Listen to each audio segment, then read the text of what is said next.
বাংলা সাহিত্যের কিছু গল্প নিয়ে আমার এক বিশেষ নিবেদন স্তুতি। আপনারা শুনছেন স্তুতি, আমি সৌরভ বেজ আজ নিয়ে এসেছি আপনাদের জন্য একটি নতুন গল্প কালীপ্রসন্ন সিংহের লেখা ভূত নাবানো। মহাভারতের বিখ্যাত বাংলা গদ্যানুবাদক কালীপ্রসন্ন সিংহ। কালীপ্রসন্ন সিংহ সে যুগের একজন অন্যতম পণ্ডিত ব্যক্তি ছিলেন। ছতম প্যাঁচার নকশা নামক একটি কৌতুক গ্রন্থ তিনি চলতি ভাষায় রচনা করেন। তার ছদ্মনাম হয় হুতুম প্যাঁচা। এই গল্পটি কালীপ্রসন্ন সিংহের হুতুম পেঁচার নকশার অন্তর্গত। ভূতের নামে রোজাদের মিথ্যাচারের কাহিনী এটি। শুরু হচ্ছে আজকের গল্প ভূত নাবানো। আর একবার যে আমরা ভূত নাবানো দেখেছিলাম সেও বড় চমৎকার। আমাদের পাড়ার একজনের বড় ভয়ানক রোগ হয়। প্রায় 3 বৎসর ধরে চিকিৎসে হলো কিন্তু রোগের কেউ কিছু করতে পারলে না। শেষে একজন ভূতচালা আনা হয়। আমাদের প্রতিবেশী ভূতনাবানোর কথা প্রমাণ ও বাড়ির গিন্নিদের মুখে শুনে ভূতের আহার জন্য আয়োজন করতে ত্রুটি করে নাই। বড়বাজারের সমস্ত উত্তমোত্তম মেঠাই, ক্ষীরের নানা রকম পেয় অলেহারা পদার্পণ করেন। বোধ হয় আমাদের মতো প্রকৃত ফলারেরা 10 জনে তাদের শেষ করতে পারে না। রোজা ও তার 2 ছেলায় কি করবেন? রোজা ঘরে ঢুকে একটি পীরেও বসে ঘরের ভিতরে সকলের পরিচয় নিতে লাগলেন। অনেকের আপাদমস্তক ঠাউরে দেখে নিলেন 2-1 জন কলেজ বয় ও মোটা সোটা লাঠিওয়ালা নিমন্ত্রিতদের প্রতি তার যে বড় ঘৃণা জন্মেছিল তা তার সে সময়ের চাউনিতেই জানা গেল।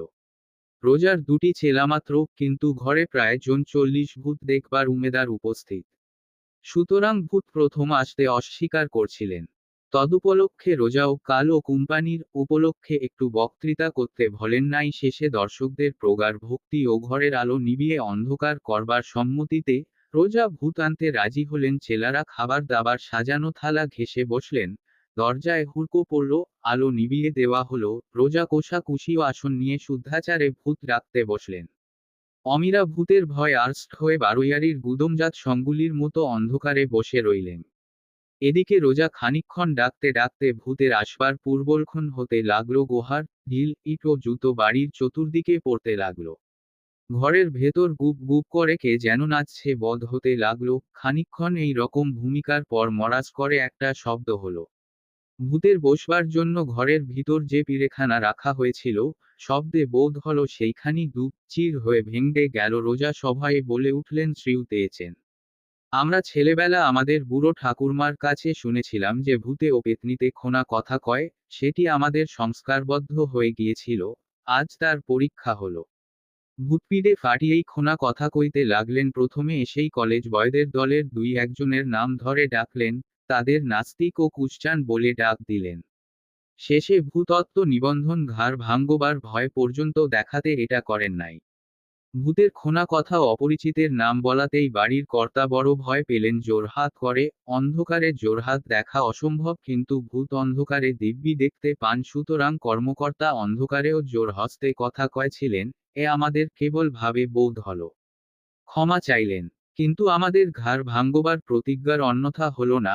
শেষে রোজা ও বুড়ো বুড়ো দর্শক ও বাড়িওয়ালার অনেক সাধ্য সাধনার পর ভূত মহোদয় ষষ্ঠীবাটার আগত জামাইয়ের মতো যৎকিঞ্চিৎ জলযোগ করতে সম্মত হলেন। আমরাও পালাবার পথ আঁচতে লাগলেম।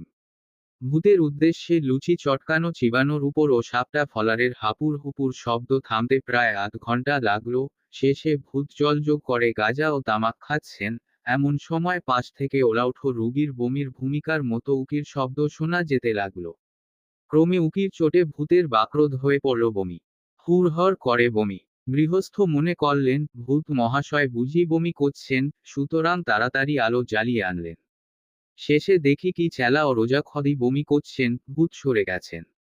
আমরা পূর্বে শুনিনি যে গেরস্তের অগোচরে একজন মেডিকেল কলেজের ছোকরা ভূতের জন্য সংগৃহীত উপাচারে টার্টার এমোটিক মিশিয়ে দিয়েছিলেন। রোজা ও ছেলেরা তাই প্রসাদ পাওয়াতেই তাদের এই দুর্দশা। সুতরাং ভূতনাবানোর উপর আমাদের যে ভক্তি ছিল সেটুকু উবে গেল। সুতরাং শেষে আমরা এই স্থির করলেম যে ইংরেজি ভূতেদের কাছে দেশি ভূত খবরে আসে না। এইরূপে ভূত নাবানোর জালিয়াতি ধরা পড়ে গেল।